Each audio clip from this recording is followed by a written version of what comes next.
Welcome to my YouTube channel. It's Best Frank TV. Make sure you subscribe before we start this video because I'm showing a lot of life hacks. Okay, and today, last time I taught you how to float on water, and today we're going to do the opposite of it.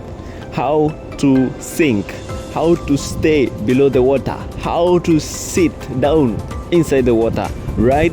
So last time I told you, if you want to float on water, what you need to do is you make sure your lungs are full of air, right? And if you want to sink, you just exhale the air, right?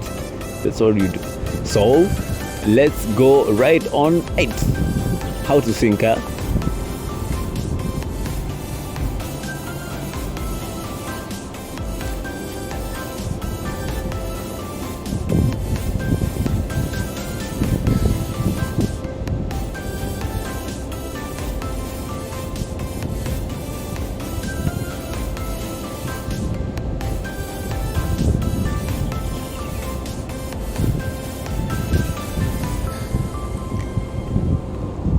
That's how you sink inside the water. You just exit the air and you go down. If you think you don't have enough air, you come out, you breathe, Yeah. Subscribe.